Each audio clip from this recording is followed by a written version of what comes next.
Hello and welcome to this England Football Learning webinar on supporting players through different game formats. My name is Ryan Davies and I am delighted to be joined by my coach development team colleagues Chris Welburn and Emily Senior, both of whom have a wealth of experience coaching in a vast range of environments, working with players of all ages. So really looking forward to them sharing their expertise. How often have you considered the format your team plays and the opportunities that provides them with? How do we sort of like increase variety and volume to players' games program? The benefits of that would be huge in terms of providing a rich diet, if you like, across formats. So I think it's a good starting point while the chat's starting to come alive here, Ryan, in terms of some of the people's insights from the viewers this evening. Let's start to think about, have we really looked at what the format provides, what are the benefits, what are the trade-offs? Where's the start point and the challenge point for our players? What do they need and why? How can we help them? So from my perspective, there's some real sort of like big thinking and some big reflection questions to start us off there.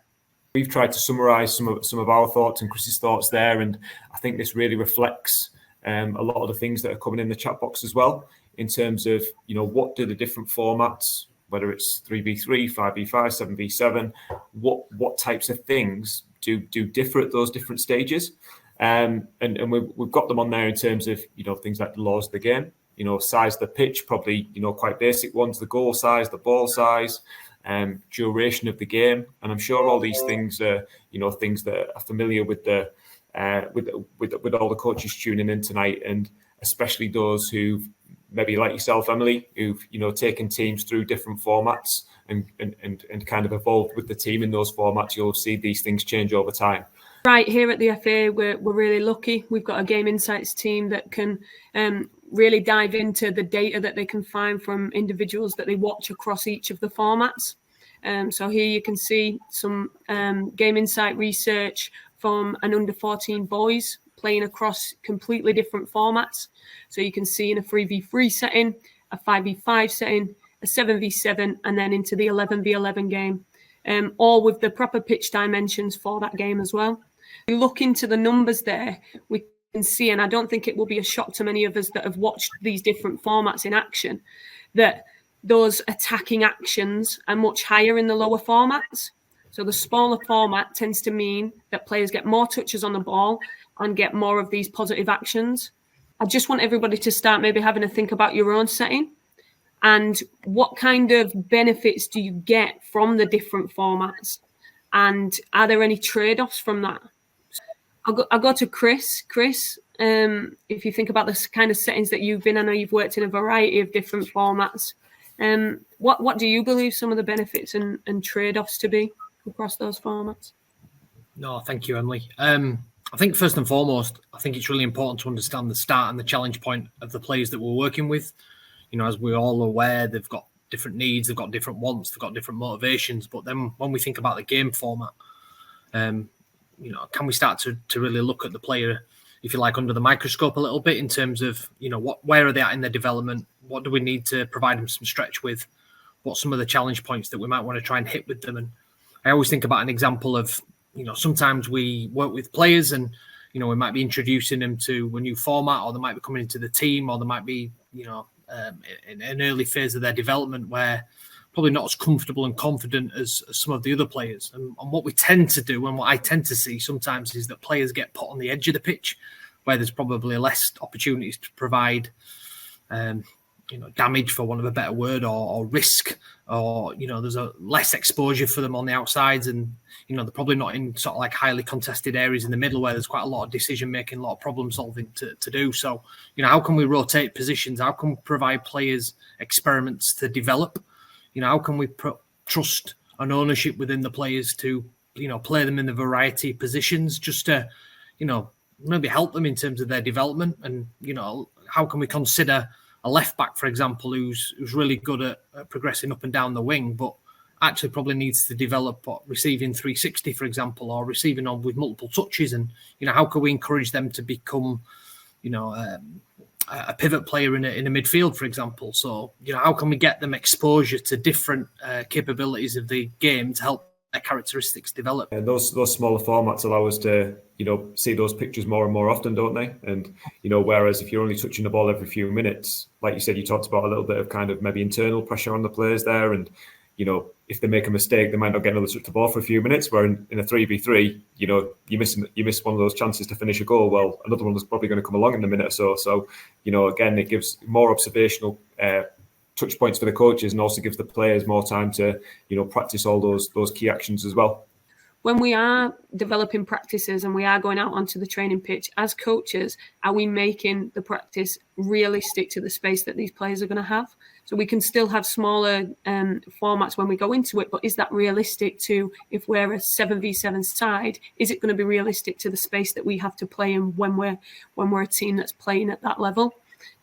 So I think that's a really good point that they've made there and that they've picked out, and the enjoyment side of it really shone through on that. And if they're enjoying it because they can run into the space and they can practice these skills frequently, then they're going to take more away from it. So that was a big takeaway from me as well. So how do we start to, provide these opportunities for our players to, to maybe start to outwit or outthink players that potentially might provide a little bit more of a, a physical challenge to us? So if you look at some of the photos there, how do we start to provide some tips, some solutions, some problem setting for players to help them with these types of scenarios? And ultimately, as a great example there on the left of the screen, as I look at it, around staying on the ball. So, how can we start to use the arm? How can we start to use the hip? How can we start to, potentially protect the ball and put it at the furthest point away to potentially be able to roll or come out of tight situations? So from my perspective, it's a real,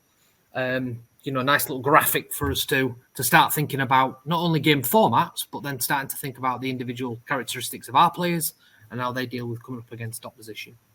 All around zooming in on a 1v1 battle, if you like, here in terms of, how can players start to develop skills on the ball? How can they start to work? And how can we start to understand players' characteristics, if you like, through a before, during and after perspective? So, if we look at scanning, for example, I always think about scanning and I'm thinking about players and I'm thinking about the game format that they might play. How can we provide opportunities for players to get more repetition of scanning? So ultimately, then I can ask questions as a coach. What are they looking for? What are they looking at? Ultimately, how can they start to deal with this pre, during, after piece, where if they're going to start to receive a pass and there's a player coming in from behind and providing pressure, what do they do in that pre-moment to adjust the body? What do they do in that pre-moment to provide an opportunity to potentially receive the pass or bounce the pass back for the first time if they've got pressure coming in too tight? What can they do to roll a defender? Is there an opportunity to look at a zero-touch turn? Is there an opportunity to potentially receive the ball under pressure in a tight area and then dribble out of the duel, if you like, that they're in? So this before, during, and after becomes a really good piece of analysis and observation for the coach. We were following a case study element, and we were starting to look at game formats across 3v3, 5v5, 7v7, right through to 11v11. What we've done here is we've highlighted about how we can start to alter a player's position and also start to see the returns that they get from playing in a variety of different positions to try and inform and help their development. I just look at this and, as an under 14 player, how much I personally would have benefited from playing in these different formats. And we can see from the video of this player, this case study, that, the amount of involvement that they get, even if it's not always them on the ball or challenging for the ball out of possession, all those, the 6 capabilities that, that we always refer to, they're constantly doing those because, they're getting that exposure all the time and the ball's in and around them. Yeah. We can see it from that point of view, out of possession. We could probably break down that clip and start to talk about, right, okay, so what was wrong with their positioning there? The time and the movement was a little bit off. So how, if we were coaching that player, what could we do to help them out? You can see there straight away in possession, really comfortable on the ball. And, I think the 6 capabilities that you've talked about, are brilliant in terms of that framework, aren't they? We can look, a 10-second clip and really start to break down, right, how could I coach that player to be even more skillful, to be better at what it is they're doing. Pleasing for me is you can see between all of the clips that there's lots of similarities. So even though the format's changing and we're going into larger spaces with more players on the pitch, you're still seeing a lot of the situations that you see within the smallest format. So the player's still having to work hard to find space, even in the 3v3 pitch. And then he's doing that when they go into the larger formats, the 7v7 and the 11v11. So it just hones in on me that this smaller format is really important to refine the skill before we bring in more interference, more problems for them to be able to make the decisions confidently and comfortably. You can see here, the players found loads of space in the wide area, and that is very, very similar to the first clip you saw in the 3v3. They're then able to drive into the space around the player, and a lot of that comes from being able to do that in the smaller situations. They were actually in a 3v3 situation over in the corner of the pitch in that larger scale. So it's really easy to see how this transfers. And if we're not doing the smaller formats for our players, are they going to build the confidence to be able to go into these larger formats and to be able to combine with others? If we are working in the larger formats of the game, the whole part whole method's not a bad little way to look at it. So the whole might be that we start to observe the picture within the practice, and we get the game like session orientated around the theme that we're going after. And then secondly, the part practice becomes the bit where we go into smaller numbers and we get the opportunity to try and build up the repetitions. And the smaller the pitch, the tighter the areas are for the players in the possession to work the ball. That then probably means that the out of possession team has more opportunities to complete those types of defensive actions that we're linking back to, and then we can put them back into the game and then see where they've got to in terms of some of the developments that we've hopefully done by using the whole part whole method. And then if we need to stretch it and challenge it, we can start to use the coaching considerations around the step principle, for example. So, maybe a little example there to think about the game format, think about your practice type, think about what your implications are for player development. It really does make us think about why we're doing what we're doing. Does the practice link? Is the practice part of a program? Does the practice look like the game? What are we exposing the players to? How are we providing stress and rigor to them? How are we starting to work them on some technical duress, but also some physical and psychological duress. So, yeah, really like that. And then that probably from a summary point of view brings us to the slide that we're on now. So I think it's really important, and I've used it a lot tonight around players' start point and challenge point. And it's something that I've used for a number of years after being exposed to this on an FA course when I was first starting out in my development, probably 25 years ago. And it's, where's the player's start point and challenge point? So where are they currently at? Where do we want to take them? And ultimately, how we're going to help them get there? We can see that, from one end of the spectrum, we've got unopposed practices. So an example that we've put on the screen there might be two players just passing the ball between themselves, nothing else going on. So Emily and I are on the grass, we've got a ball between us and we're just passing it backwards and forwards. We then, as we move up the spectrum, a little bit of unopposed practice. So one that springs to mind for me is I might have, be doing a session with 10 players, say they've each got a ball, they're all moving with the ball around an area. They're not trying to challenge or take the ball off each other because they've all got one each, but there's natural interference as they're all moving about. We then move to overloaded practices. So that might be something like a rondo, which I've seen mentioned quite a lot in the chat box, or like a 4v1 or a attack v defense 7v5, all the way up to matched up practices, which might be 2v2s, 3v3s, 11v11s, whatever they might be. Technique being the mechanics of an action. So how a player might pass the ball or how a player might shoot or dribble or challenge. Whereas skill at the other end of the spectrum, when we get to the matched up and overloaded, is a lot of decision making. It's involving solving game problems. It's using those techniques that we've developed in the right place at the right time to ultimately gain an advantage over the opposition.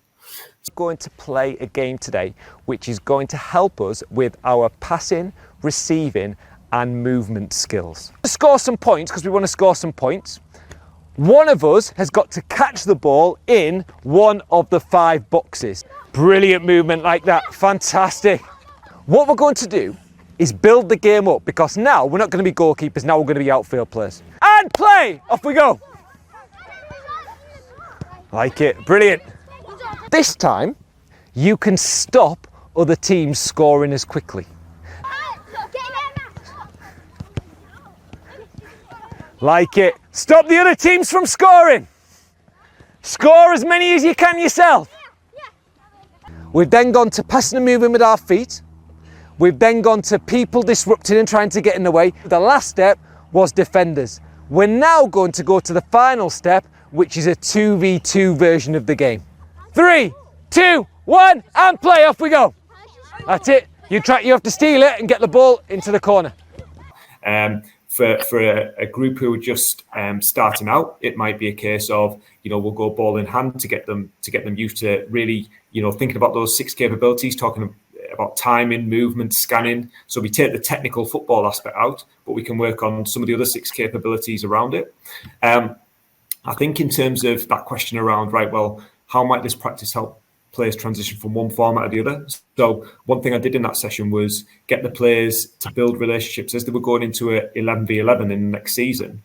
I started to pair them with players who they might be playing with. So, for example, 2 centre-backs. They previously just played with 1 centre-back, that team. So they were moving to 2 centre-backs. So I got the 2 centre-backs playing together to build those relationships, those which then, enhance that communication, those social skills as well. I think I saw Emma mention it in the chat box. Stephen Bennett mentioned it earlier as well around, that transition as they move into bigger pitches. Sometimes it can be difficult because they might not have the power and the strength to pass the ball over different distances. And as I've done a similar practice to that with teams in the past, and all we've done is week on week we've just expanded the area a little bit so that by the time they get to that bigger pitch, they've actually had that practice and that opportunity to actually pass over bigger distances, and it hasn't gone from a small pitch to a bigger pitch over time. So, like I said, hopefully it just gives some ideas around how you can adapt to practice from a simple one. Think about that one end of the practice spectrum where it was, fairly unopposed, then a little bit of interference where they could get in the way of other groups as they were trying to score, then adding some defenders so it was overloaded before going to matched up. So hopefully some ideas. And again, I think it's about, right, how do we take that into my context, and how can I use it to help my players develop as skillful players, enhance their core skills through the 6 capabilities, but then potentially also, well, how might we adapt the session to help them as they transition from maybe 7v7 to 9v9 or 9v9 to 11v11. Probably to build on some of the key messages that we've talked about tonight, really, in terms of Gemma. So looking at a starting development point, played in a number of different positions, played in centre midfield, played as a centre back, played as a right back, played as a left back, probably played in around about maybe 5-6 different positions in her early phases of development. So what does that give her? Well, it gives her the opportunity to experience different positions on the pitch, different challenges on the pitch. Obviously the central midfielder provides challenges where you've got to deal with pressure coming from 360 situations. You've got to be able to find space, create space, ability to provide, help a team get control possession over the halfway line. The ability to maybe to link play, the ability to become a bit of a pivot at times, to be able to hit forward passes, to be able to maintain momentum in building up possession. So the ability to maybe receive under pressure, but maybe to keep that momentum in the possession build. But then ultimately, what does that look like for her in terms of a development? The ability now to be able to probably have a lot of confidence, if you like, not just to play as a centre back, but to choose the right moments where and when on the pitch to maybe step into the midfield line, to have the ability to develop play as a midfielder, to have confidence with the players behind her to perform the actions that they'll do when she steps into the midfield. So as you looked in there, she was a defender, and now she's building up as a double pivot, if you like, in terms of building and creating the possession build, in terms of just trying to ultimately build from the back and then start to create the attack. The positions he occupies, these things don't just come from probably playing in one position. I just love watching these little clips here, because what you start to see is somebody who's got confidence in her own ability, confidence in terms of the development of her playing career to date, and in a very, very probably high-profile team where she's become an outstanding member and an outstanding cog in the way in which they play.